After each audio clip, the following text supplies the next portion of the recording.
Jadi 100 tahun nanam pohon, 100 tahun menebang dan menyerutnya, 40 tahun membuat kapalnya. Alhamdulillah wassalatu wassalamu ala Rasulillah wa ala alihi wa sahbihi wa mawalah wa la hawla wa la quwata illa billahi wa ba'du. Taib, kita lanjutkan kajian kita, masih membahas qasasul anbiya, kisah-kisah para nabi secara ringkas. Kemarin kita sudah bercerita sedikit tentang kisah Nabiullah Idris alaihi salatu wassalam. Dan Idris alaihi salatu wassalam adalah nabi ketiga setelah Adam alaihi salatu wassalam, kemudian Syith, kemudian Idris. Memang tidak ada cerita yang sangat lengkap yang bercerita tentang Idris, baik dalam Al-Quran ataupun hadis-hadis Nabi SAW, tetapi secara global Al-Quran mengisyaratkan tentang kisah Idris. Adapun sunnah Nabi SAW memang tidak ada yang menceritakan secara detail, karena riwayat-riwayat tentang kisah Idris itu kebanyakan Israiliyah, termasuk kisah yang kemarin saya sebutkan, bahwa Nabi Idris alaihi salatu wassalam menghendaki usia yang panjang, kemudian naik ke langit keempat, tiba-tiba sampai di sana, kemudian berjumpa dengan malaikat maut dan Allah wafatkan di langit keempat. Ini kisah-kisah Israiliyat. Tetapi kisah yang sahih hanya satu riwayat tentang Nabi Idris ini, yakni kisah tentang Isra dan Mi'raj. Ketika Nabi SAW sampai di langit keempat, maka Nabi SAW berjumpa dengan Idris. Kemudian Idris mengatakan, marhaban birajulin salih wa nabiyyin salih, marhaban bi akhin salih wa nabiyyin salih. Selebihnya tidak ada riwayat yang sahih, karena semua riwayat tentang cerita Idris itu semuanya Israiliyat. Tapi walaupun demikian, Al-Imam Ibnu Katsir rahimahullahu ta'ala memang menyebutkan di dalam kitab-kitab beliau seperti Al-Bidayah wa Nihayah, karena konteksnya sejarah. Jadi beliau sebutkan yang sahih dan juga yang tidak sahih. Taib, kita tahu bahwa Nabi Idris alaihi salatu wassalam adalah nabi dari keturunan Adam alaihi salatu wassalam yang paling dekat. Karena di zaman Idris dia masih berjumpa dengan Nabi Adam, artinya Adam belum meninggal, dan dia sezaman dengan Nabi Adam alaihi salatu wassalam, karena memang Adam itu diberikan usia yang panjang. Setelah Idris alaihi salatu wassalam meninggal, ada yang mengatakan meninggal di langit keempat, ada yang meninggal dikatakan ulama meninggal di Mesir, dan begitu seterusnya. Tapi yang jelas bahwa dari zaman Nabi Adam alaihi salatu wassalam sampai zaman Idris tidak ada penyimpangan akidah. Artinya manusia itu masih mentauhidkan Allah subhanahu wa ta'ala. Ya, memang banyak terjadi perbuatan-perbuatan minal kabair, dari dosa-dosa besar seperti pembunuhan, hasad, perzinahan, dan begitu seterusnya. Tapi di zaman itu belum ada orang yang menyekutukan Allah subhanahu wa ta'ala, dan itu disyaratkan dalam Al-Quran. Kana nasu ummatan wahidah. Dahulu umat itu umat yang satu, umat yang mentauhidkan Allah subhanahu wa ta'ala. Tapi kemudian setelah masa Idris berlalu cukup lama, maka kemudian kaum Adam alaihi salatu wassalam ini mulai menyekutukan Allah subhanahu wa ta'ala di zaman Nabi Nuh. disinilah terjadi kesyirikan. Jadi ketika di zaman Nabi Nuh itu ada keluarga saleh yang disebutkan di dalam Al-Quran. Dalam Al-Quran surah Nuh disebutkan bahwa di sana ada orang-orang saleh dan namanya disebutkan dalam Al-Quran. Allah mengatakan, wa qalu la tadharunna alihatakum wa la tadharunna waddan wa la suwa'an wa la yaghutha wa ya'uqa wa nasrah. Inilah orang-orang saleh yang digandrungi oleh kaumnya Nabi Nuh. Pertama Wad, kemudian Suwa, kemudian Yaghus, kemudian Ya'uq dan Nasr. Ini satu keluarga. Ya. Bapaknya namanya Wad. Adapun Suwa, Yaghus, Ya'uq, Nasr ini anak-anaknya. Dan mereka adalah orang-orang saleh semuanya. Mulai bapak sampai ke anak-anaknya, anak orang-orang soleh. Dan merekalah yang kemudian selalu menyeru manusia kepada kebaikan. Dan ketika itu tidak ada nabi, sehingga ketika keluarga Wad ini meninggal semuanya, maka kemudian syaitan ada kesempatan untuk menggoda anak-anak Adam. Mulailah dia menjelma sebagai orang saleh, datang kepada kaumnya Wad ini dan mengatakan, sesungguhnya kalian kalau ingin mengenang jasa-jasa mereka, kenapa kalian tidak menggambar mereka, tidak membuat patung mereka, supaya ketika kalian melihat patung mereka itu terangsang dan mengingat bagaimana jasa-jasa keluarga Wad ini. Akhirnya kemudian dibuatlah patung dalam bentuk orang-orang saleh ini. Ada patung yang sedang salat, ada yang patung yang sedang bersedekah.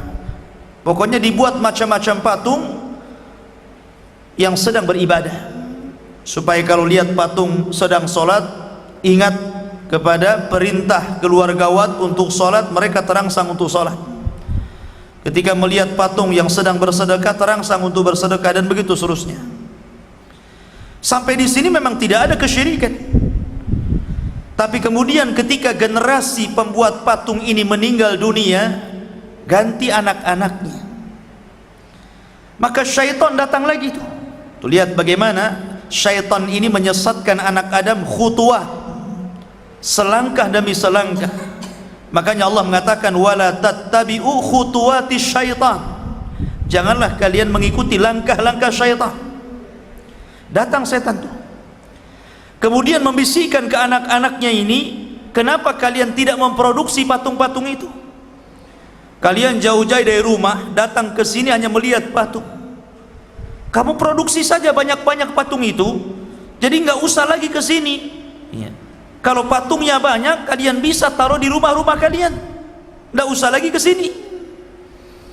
Akhirnya diproduksilah patung ini dengan banyak sekali, sehingga tidak ada satu rumah kecuali ada patung-patungnya keluarga Wad ini, tapi belum disembah. Ya. Baru kemudian generasi ketiga nggak tahu apa-apa tuh. Kemudian syaitan datang lagi menjelma manusia dan mengatakan, saya ini hidup di zaman bapak kalian dan di zaman kakek kalian, dan saya tahu maksud mereka membuat patung itu. Mulailah kemudian mereka bertanya-tanya, apa maksudnya? Maka syaitan mengatakan, sesungguhnya maksud daripada bapak dan nenek moyang kalian itu membuat patung-patung itu untuk mendekatkan diri kepada Allah, jadikan perantara. Disinilah terjadi kesyirikan, namanya syirik wasilah. Ini syirik yang pertama. Syirik wasilah, menjadikan Allah itu perantara. Kemudian mereka beralasan karena keluarga Wad ini keluarga orang-orang saleh, sementara mereka itu para pembuat dosa, tidak layak langsung berdoa kepada Allah, sehingga harus memerlukan orang-orang saleh yang dekat dengan Allah.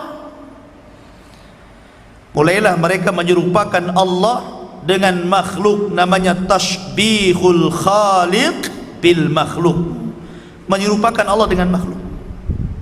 Maknanya apa? Kayak antum kalau datang ke presiden, Kan tidak langsung antum datang ke istana, diusir antum, ya. Maka harus ada orang-orang yang dekat dengan presiden lewat ajudannya. Ini menyamakan Allah dengan presiden, ikhwan. Tidak sama. Laisa kamitslihi syai'un wa huwas samiul basir. Maka terjadilah kesyirikan di mana-mana. Mulailah mereka menyembah patung. Dan di sini berhasil syaitan menyesatkan anak-anak Adam dalam bab akidah. Lah ketika kemudian manusia mulai menyimpang akidah mereka, maka Allah Subhanahu wa taala mengutus seorang rasul yang namanya diabadikan dalam Al-Qur'an, bahkan dijadikan satu nama dalam Al-Qur'an, Suratun Nuh. Rasul pertama yang diutus Allah namanya Nuh alaihi salatu wassalam. Ini rasul pertama. Sebelumnya belum ada rasul. Sebelumnya para nabi saja, Idris, Syith, Adam, ini nabi. Dari sinilah Syekh Nasiruddin Al-Albani rahimahullahu ta'ala membuat definisi tentang perbedaan nabi dan rasul. Kata beliau, adapun nabi itu diutus kepada umat yang belum ada penyimpangan dalam bab akidah. Adapun rasul diutus kepada umat yang antara akidah rasul dengan umatnya itu bertentangan. Maka inilah definisi yang didefinisikan oleh Syekh Nasiruddin Al-Albani, dan ini pendapat yang betul. Karena banyak para ulama ketika membedakan nabi dan rasul, ada yang mengatakan nabi itu diutus kepada kaumnya saja, rasul diutus kepada manusia yang banyak. Ada yang mengatakan nabi itu mengikuti syariat sebelumnya, rasul itu mengikuti syariat baru. Tetapi yang jelas bahwa ada kemiripan di antara mereka, bahwa tidak setiap nabi dia rasul, tapi setiap rasul pasti dia nabi. Itu kesimpulannya. Maka kemudian Nuh alaihi salatu wassalam ini digambarkan dalam surah Nuh ini bagaimana dakwahnya. Bagaimana Nuh alaihi salatu wassalam dengan lelah letih berdakwah kepada kaumnya, dan itu menjadi percontohan kepada siapapun yang berdakwah kepada dakwah tauhid. Ini percontohan yang luar biasa bagaimana tantangan dakwah Nuh alaihi salatu wassalam ini, karena dia rasul pertama masalahnya. Dan Allah Subhanahu wa taala berikan usia yang panjang kepada Nuh. Kenapa? Karena Nuh diutus kepada kaum yang keras kepala, susah untuk diajak berdakwah, susah untuk diajak kebaikan. Makanya Nuh itu usia dakwahnya saja disebutkan dalam Al-Quran alfasanatin illa khamsina am, 1000 tahun dikulangi 50 tahun, artinya 950 tahun itu usia dakwahnya. Adapun usianya sendiri, ada yang mengatakan 1780 tahun, ada yang mengatakan 1500 tahun, ada yang mengatakan 1400 tahun. Dan inilah pendapat yang kuat wallahu alam, bahwa Nuh memiliki usia 1400 tahun. Panjang sendiri usianya karena dia hidup di beberapa generasi, ya. Lah Nuh alaihi salatu wassalam digambarkan dalam surah Nuh, qala rabbi inni da'autu qaumi lailan wa nahara.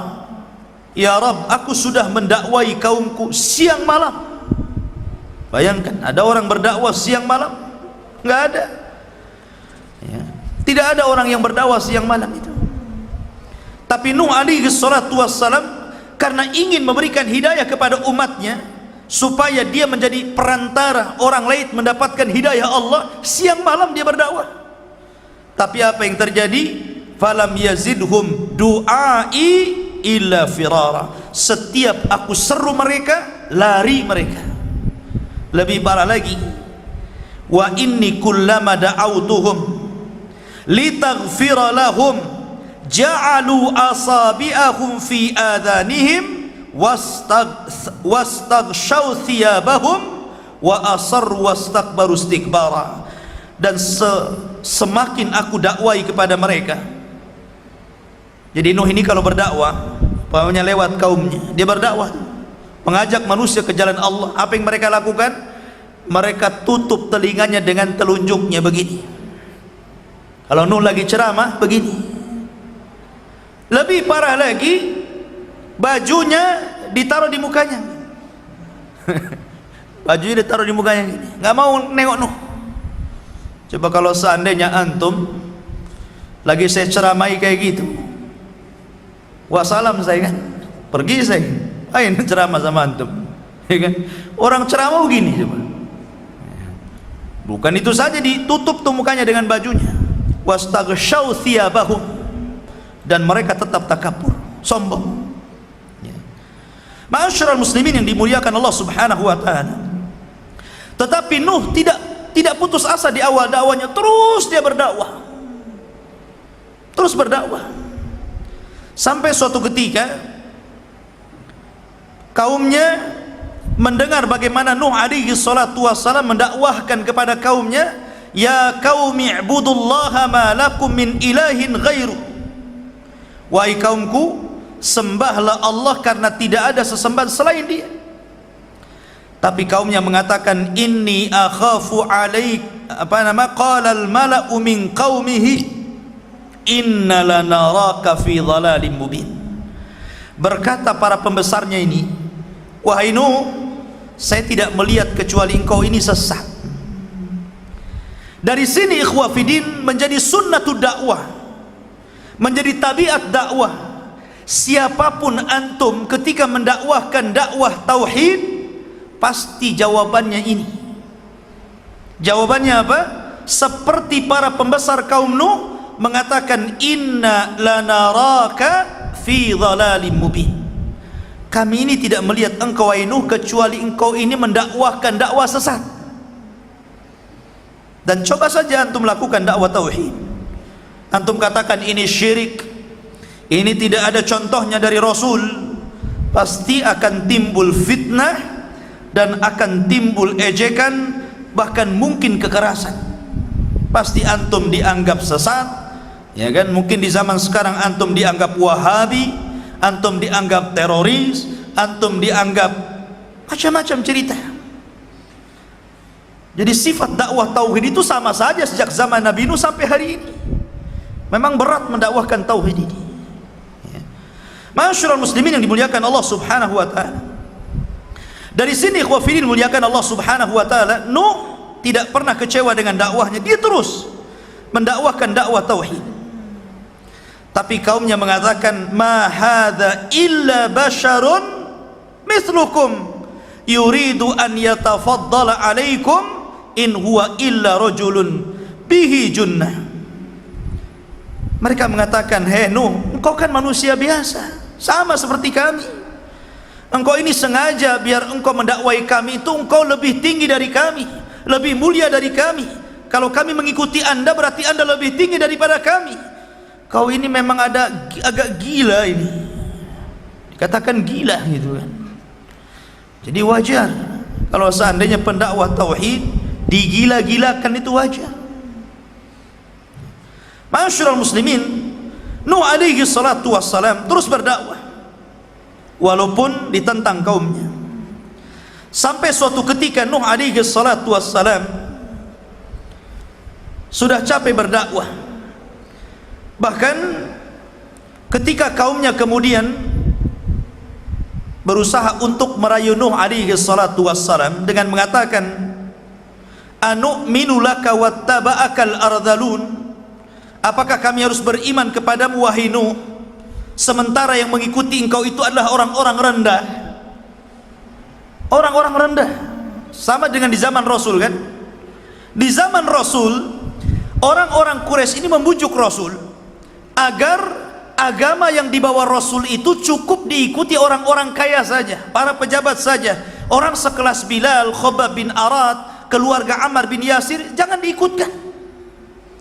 Tapi Allah Subhanahu wa taala menegur Rasul dengan mengatakan, wasbir ma'alladzina yad'una rabbahum bil ghadati wal ashi yuriduna wajhah wala ta'du ainaika anhum turidu zinatal hayatid dunya. Sabarlah engkau wahai Muhammad bersama orang-orang yang jelas-jelas menyembah Allah siang dan malam. Jangan kau berpaling dari mereka, karena orang-orang ini berakal. Walaupun mereka dianggap rendah oleh orang-orang ini, tapi mereka lebih berakal, tahu mana kebenaran dan mana kesesatan.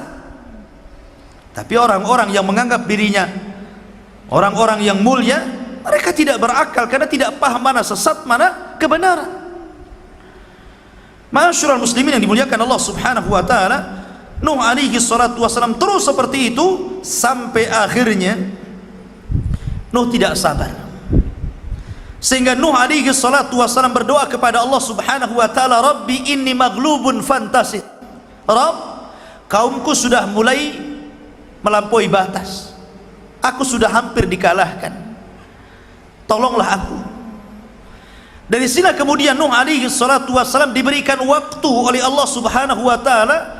Dalam riwayat Israiliyat ada yang mengatakan 240 tahun untuk menanam pohon, kemudian menyerutnya dan menjadikan kapal. Jadi 100 tahun nanam pohon, 100 tahun menebang dan menyerutnya, 40 tahun membuat kapalnya.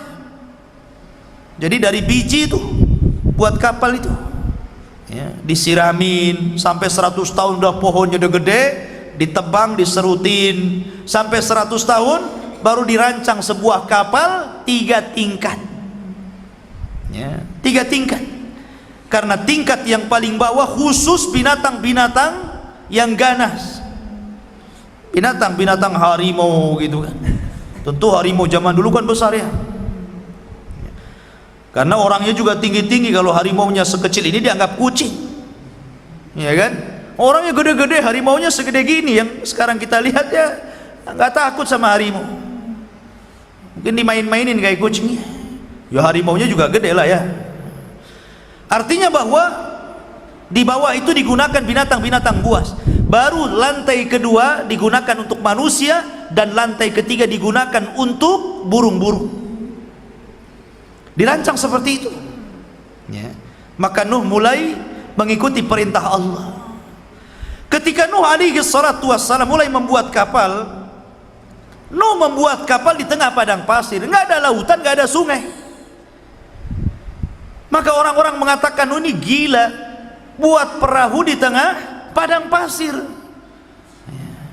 Akhirnya kemudian, tapi Nuh tidak peduli dengan mereka, tetap saja dia membuat perahu. Sampai akhirnya Allah mengatakan, nanti kalau seandainya azabku sudah kukirim, maka nanti ada tanur. Tanur itu tempat tungku-tungku yang keluar api. Nanti kalau itu tungku-tungku itu keluar api, maka masuklah kalian semuanya, karena disitulah permulaan azab Allah Subhanahu wa ta'ala. Makanya kemudian Allah Subhanahu wa ta'ala memerintahkan Nuh alaihi salatu wassalam untuk membawa binatang-binatang berpasang-pasangan, seperti umpamanya kambing berpasang-pasangan, unta pasang-pasangan. Pokoknya binatang-binatang disuruh untuk memasukkan berpasang-pasangan, supaya ada generasi, Lah ketika Nuh alaihi salatu wassalam memulai kemudian dimasukkan ke dalam kapal, dan pengikut Nabi Nuh tidak banyak.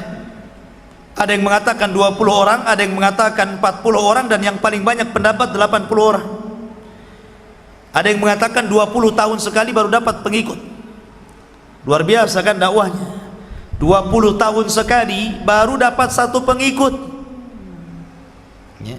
Dan ini menunjukkan bahwa keberhasilan orang berdakwah itu bukan karena ramainya orang-orang yang mengikuti, bukan karena sedikitnya pula orang yang mengikuti, tapi suksesnya dakwah itu menyampaikan kebenaran. Soal orang ikut tidak, itu terserah dia. Karena kita ini sebagai dai hanya menyambungkan hidayah Allah kepada mereka. Kita ini wasilah yang mengantarkan hidayah Allah kepada orang yang kita dakwahi, karena kita tidak memiliki hidayah, sehingga tidak banyak ya. Walaupun sekarang ada dai yang ribuan gitu kan, bukan hanya di dunia nyata, sampai kepada dunia maya gitu kan. Bukan berarti menunjukkan bahwa dakwahnya benar, tidak. Karena dakwah benar itu ketika menyampaikan tauhid, itulah dakwah yang hak.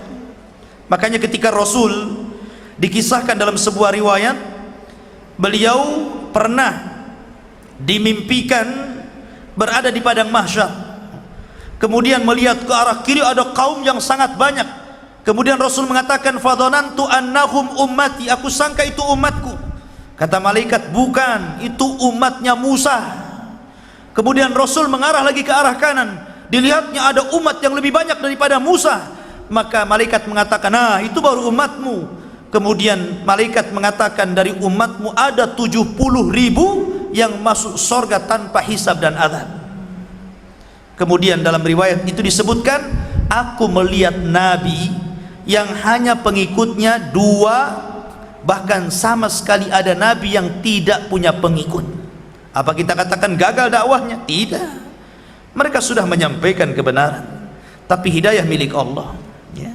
Ma'asyiral muslimin yang muliakan Allah Subhanahu wa taala, maka ketika semua sudah masuk ke dalam perahu, maka Allah datangkan azabnya, tufan. Ya. Allah gabungkan faltaqal ma ala amrin qad qudir, artinya Allah turunkan hujan berhari-hari, kemudian Allah pancarkan air dari dalam perut bumi. Jadi digabungkan tuh air langit dengan air bumi tuh. Kemudian menjadi sebuah tsunami besar yang ditiup oleh angin, tufan. Nuh ini punya 4 anak. Pertama Yam, atau Israiliyat menyebutnya Kan'an. Kemudian Syam, kemudian Ham, kemudian Yafis. Ini putra-putra Nuh. Dari putra-putra Nuh ini yang beriman 3, Syam, Ham dan Yafis. Yang kafir 1, ikut ibunya kafir, namanya Yam, atau disebut atau dikenal dengan Kan'an. Kan'an ini yang ngikutin ibunya. Makanya Allah Subhanahu wa taala menyebutkan, wa daraballahu mathalan lilladzina kafaru imra'ata nuhin wa imra'ata lut. Dan Allah mempermisalkan kepada orang-orang kafir 2 wanita kafir, padahal dua-dua wanita ini adalah istri dari hamba-hamba Allah yang soleh. Dua-duanya istri Nabi, ya kan? 1 istrinya Nuh dan 1 istrinya Lut. Keduanya kafir, dan kedua-duanya diadab Allah Subhanahu wa taala, dan kedua-duanya masuk ke dalam neraka dan dikekalkan di dalamnya. Yam ini ikut ibunya. Tapi seorang bapak, ikhwan, tidak mau anaknya celaka. Bagaimanapun tetap seorang bapak masih ada perasaan sayang kepada anaknya. Ketika mulai banjir tuh, ya, maka orang-orang berusaha naik ke tempat yang tinggi, tapi air itu mengejar mereka. Makanya Nuh mengatakan, irkam ma'ana, naik ke perahu. Tapi Yam enggak mau, tetap dia mengatakan, sa'awi ilal jabal. Oh enggak, saya akan naik ke atas bukit, katanya. Air ini tidak akan menyentuh saya. Kata Nuh alaihi salatu wassalam, ini adab, tidak ada yang menyelamatkan siapapun. Tapi ketika kemudian Allah Subhanahu wa taala mengatakan, innahum laisa min ahlik, innahu laisa min ahlik, dia bukan keluargamu lagi wahai Nuh, sudah berangkat saja. Akhirnya kemudian ditinggalkan keluarganya. Ya. Maka ketika kemudian betul-betul adab Allah itu datang, maka tidak ada manusia yang hidup, anak-anak, laki-laki, perempuan, orang tua, semuanya mati. Semua binatang mati, semua manusia mati. Tidak ada yang hidup satupun, kecuali orang-orang yang di perahunya Nabi Nuh. Makanya Nabi SAW sering mengistilahkan as-sunnatu kasafinatin Nuh. Sunnah itu seperti kapalnya Nabi Nuh. Kalau anda ingin selamat, ikut sunnah sebagaimana orang-orang ikut kapalnya Nabi Nuh. Tapi kalau anda ingin sesat, tinggalkan sunnah, ya, sebagaimana kaum Nuh tersesat dan diadab Allah karena tidak naik ke perahunya. Dari sini ikhwafidin muliakan Allah Subhanahu wa taala, hikmah yang sangat besar. Nuh alaihi salatu wassalam dengan gelombang yang sangat besar, harusnya Nuh juga tenggelam loh. Coba bayangkan, ini kapal-kapal kecil, penumpangnya tidak banyak, sementara azab Allah besar, ya kan? Gelombang yang sangat besar, ini air sampai gunung. Coba antum bayangkan, mana gunung yang paling tinggi? Anggaplah Himalaya sana, itu air sampai di atas gunung, sementara perahu kecil. Secara logika harusnya perahu itu juga tumbang kan gitu dengan ombak yang sangat besar. Tapi Allah subhanahu wa ta'ala yang membuat banjir dan gelombang, dan Allah pula yang memerintahkan Nuh untuk membuat perahu dan naik di atas perahu, sehingga semua skenario Allah subhanahu wa ta'ala. Maka Nuh alaihi salatu wassalam berdoa dalam kapal itu agar diselamatkan, ya.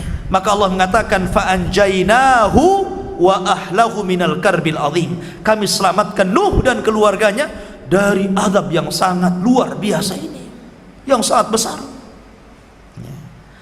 Ma'asyiral muslimin yang dimuliakan Allah subhanahu wa ta'ala, ada kisah-kisah khurafat Israiliyah, tapi terkadang perlu diceritakan juga, biar kalau ada seorang dai menceritakan kisah ini, oh antum tahu ini khurafat.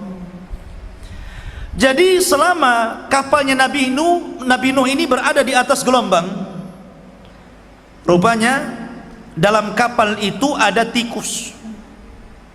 Tikus ini disebutkan dalam hadis Rasul apa? Fawasik, kan? Binatang termasuk fawasik, binatang yang fasik karena suka mencuri. Tikus kan banyak jenisnya ya, ada tikus gede, tikus got, kan? Ada curut, ada apalah kan begitu. Dan tikus itu suka nyuri biasanya, gerogoti makanan tengah malam. Itulah kerjanya tikus. Makanya salah satu binatang yang boleh dibunuh adalah tikus. Antum jangan melihara tikus. Ustadz, putih bagus, hamster katanya. Nggak ada, mau hitam, mau putih, mau kuning, bunuh. Apain antum melihara binatang yang disuruh dibunuh? Aneh orang sekarang ini. Ada binatang suruh dibunuh, contoh ular, dipelihara, tidur sama ular. Agak gila dia kan gitu. Nabi suruh bunuh, dia pelihara pula.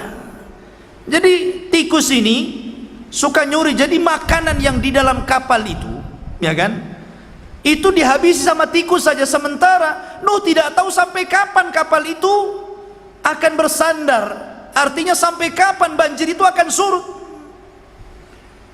Maka Nuh alaihi salatu wassalam berdoa supaya tikus ini tidak nyuri lagi. Maka Allah mengilhamkan kepada harimau untuk bersin keluar dari telinganya kucing, dari hidungnya kucing. Hacing, keluar kucing. Tommy and Jerry, ya. Akhirnya kejar-kejaran lah dalam perahu itu kan, tikus sama kucing. Akhirnya nggak berani lagi itu tikus nyuri. Ini kisah khurafat Israiliyat, nggak usah diceritakan, karena masyarakat kita ini kalau diceritakan begini langsung percaya saja. Apalagi cerita orang Syiah, ya. Orang Syiah itu kan pandai khurafat, bahwa Ali ini selalu mengeluarkan cairan madhi. Kata Ali radhiyallahu an, kuntu rajulan madzaan, aku ini seorang laki-laki yang suka mengeluarkan air madhi. Maka kemudian karena kedudukanku dengan Rasul ini sangat dekat, aku ini kan suami daripada putrinya, malu kalau aku bertanya tentang ini kepada Rasul. Akhirnya kemudian dia meminta Miqdad ibn Aswad untuk bertanya kepada Rasul tentang apa yang dialami Ali. Dan antum tahu perbedaan madhi, wadhi, mani, ya kan? Kalau wadhi, antum capek kencing keluar kental, itu namanya wadhi. Capek kencing kok ada cairan kental, namanya wadhi. Kalau orang kemudian menghayal ingin melakukan hubungan seksual, atau seorang suami baru mulai muqaddimah untuk melakukan hubungan, sudah terangsang kemudian keluar cairan kental, itu namanya madhi.